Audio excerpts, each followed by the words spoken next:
Hello! My name is George, and I'm making a video game. As part of that, I'm making this devlog to help chart my progress. The game, which I'm calling Epicyclopia, is a puzzle game about spinning levers attached to other spinning levers that draw weird curves. Take a look! Isn't that neat? Look at him go. But the game is also about a branch of math called Fourier Analysis. The idea for this game, however, came from a bit of an odd place. In the 2004 adventure game Myst IV Revelation, there's this one-off, or technically two-off, puzzle where you operate something called the sound component of a machine called a crystal viewer, and you need to set various sliders to adjust waveforms on one screen to get them to match a waveform on another screen. It's a neat concept and not one you see much of in video games. A simplified version of this type of puzzle does appear as a minigame in the 2015 horror game Soma, but that's about it as far as I know. You lost me halfway there. You don't really need to understand it, just make them line up.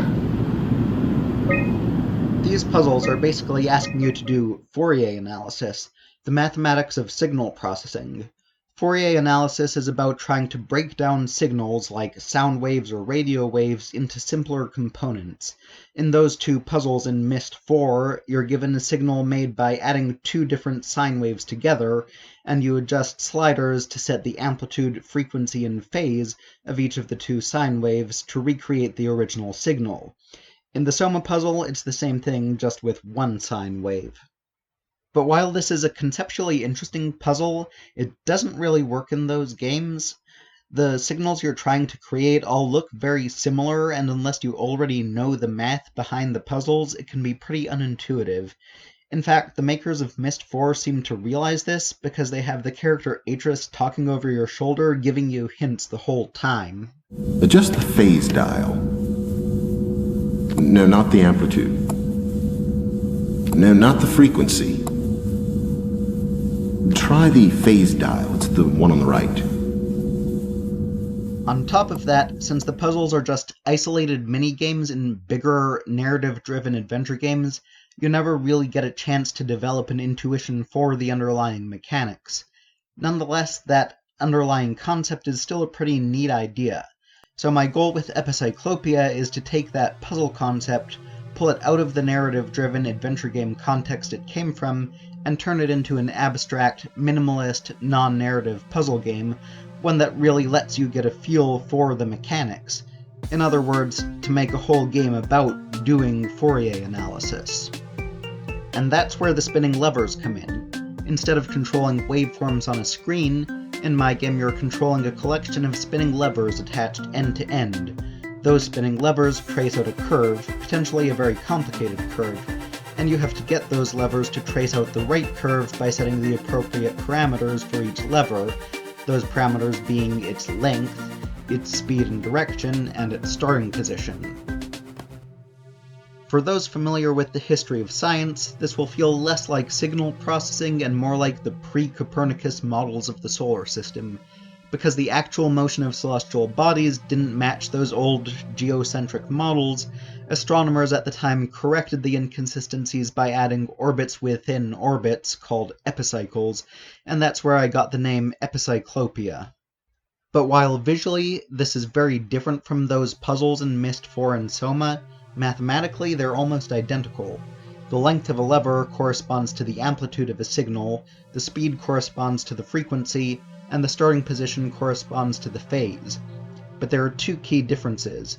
First of all, the signals in Myst IV and Soma are made up of real sinusoids, curves like sine and cosine, but my game is based on the complex sinusoid cosine plus I sine.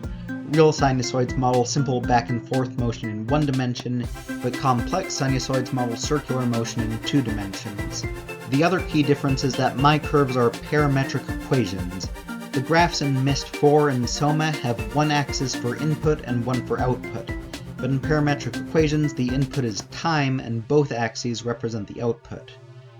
These two changes allow what is mathematically the same type of puzzle to be presented in a very different way, one where a lot of patterns are revealed that were previously much harder to see.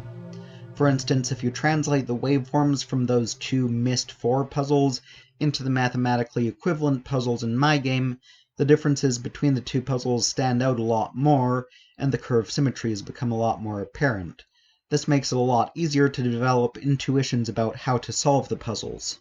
So that's the idea behind the game, and now all I need to do is make it. Since this is the first game I've made, and since it's a non-standard type of game, it was a bit difficult getting started. If you want to make a platformer or a first-person shooter, there are plenty of tutorials out there for how to get the basic mechanics of those games in a game engine of your choice. But even trying to find a tutorial on how to plot a graph in Unity proved incredibly challenging. So, to get started, I followed a tutorial for making a knockoff of Happy Glass, a mobile game where you draw lines on a touchscreen to redirect water to fill an anthropomorphic glass, that at least involved drawing a line. Then I took things from there and eventually ended up with a prototype for my game. I now have a collection of 10 puzzles going from a basic tutorial puzzle with 1 lever, and gradually increasing in difficulty up to something with 4 levers that's pretty complicated but still doable. More importantly, I developed an easy way to rapidly create new puzzles with just a short list of parameters, so I can massively expand the content as the game development progresses. When it came to getting this prototype, the biggest challenge, and the most fun, was figuring out how to know if a puzzle has been solved or not.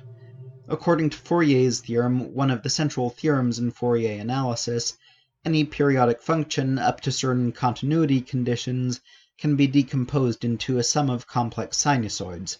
Moreover, this decomposition is unique. This means each curve should have a unique solution expressed by setting the amplitude, frequency, and phase of each lever. But that's not actually the case. There are some complications stemming from the way the curves are represented in the game.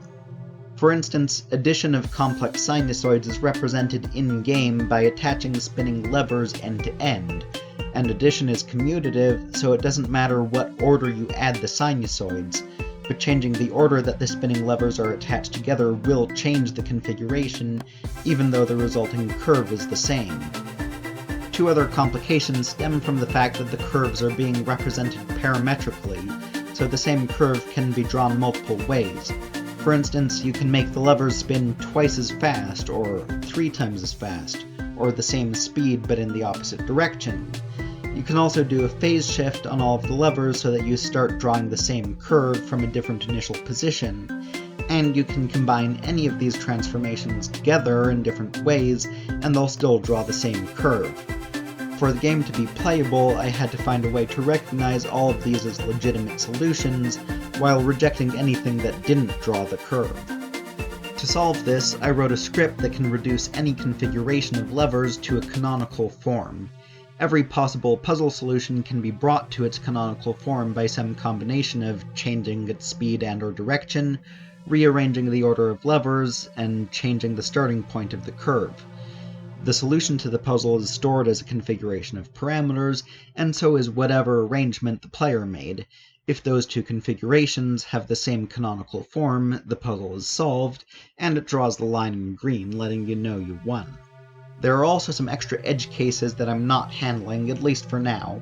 If you have multiple levers moving at the same speed and in the same direction, they act the same as one lever whose length is the distance from the center to the tip. Also, 2 levers of the same length going at the same speed but in opposite directions will trace out a straight line that doubles back on itself. On its own, that's not a problem, but once you get to 4 levers, you can draw lines that double back on themselves in odd patterns, and the same line can be drawn multiple ways by changing how it doubles back on itself. In both of those edge cases, however, the resulting curves are just circles and lines, which don't make for very interesting puzzles anyway. With more than 4 levers, these 2 edge cases compound, but you can get enough interesting puzzles with just 2, 3, and 4 levers, so for now at least, I'm not bothering with those edge cases. Eventually, it all added up to a pretty neat prototype. But I should mention that while I was working on this, someone drew my attention to another game that employs this same concept, the 2017 game Engare by Iranian developer Mahdi Barami. Engare is a puzzle game based on the complex mathematical patterns found in Islamic art, and among the puzzles appearing in the game, there are some based on spinning levers attached to other spinning levers, tracing out curves. While this discovery does make me feel less original than I did before, it's nice to have concrete proof that this is a viable video game puzzle. And I don't need to worry about my game being a simple clone because Engare only has a few puzzles like that, whereas they form the core mechanic of my game. In fact, having since played Engare, I would very much recommend it to anyone who is intrigued by this devlog and wants something to play while they wait for me to finish. But back to my own game. I now have a prototype and I'm pleased that it feels like an actual game. I have puzzles, I have a way of storing all the information for a puzzle, making it easy to create a lot more puzzles. The puzzles themselves have simple and consistent mechanics that are easy to learn. There's a low skill floor, as many puzzles like this cardioid can be figured out just from dicking around a bit, but there's also an incredibly high skill ceiling as seen by this 4-lever puzzle that's so hard I probably couldn't solve it if I didn't already know the solution. To get an idea of how high that skill ceiling can get, it's helpful to look back at Fourier's theorem. The theorem doesn't just say that the decomposition of a sum of sinusoids is unique, it says that every periodic function, up to those continuity conditions, can be decomposed like this. If you apply this to sound waves, it means that you can actually get a piano to imitate the sound of a human voice.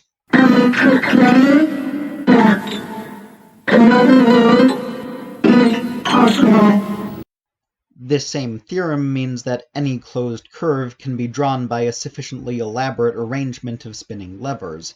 In fact, the math YouTuber Mathologer has a great video where he gets a setup like the one in my game to draw a picture of Homer Simpson, and another math YouTuber, 3Blue1Brown, has a video where he draws a picture of Joseph Fourier this way. This means there's quite a bit of complexity that can be explored in this type of puzzle, and that means there's a lot of room for hardcore gamers who want something new to get good at. So that's it for this devlog. Over subsequent devlogs I'll be adding a lot more polish, especially to the UI, and I'll be putting a lot more thought into building a wider collection of puzzles. Down the line, I'd also like to support things like randomly generated puzzles and letting people make their own puzzles. If you like this devlog, be sure to like the video, subscribe, and ring the notification bell. This YouTube channel is just getting started. Other than this devlog, I have a piece of experimental music that I wrote at the beginning of the pandemic, and I have a playtesting video I made for another in-development game by Mark Brown of Game Maker's Toolkit. But I intend to make more devlogs as well as whatever videos I feel like posting down the line. So thanks for watching, and see you around.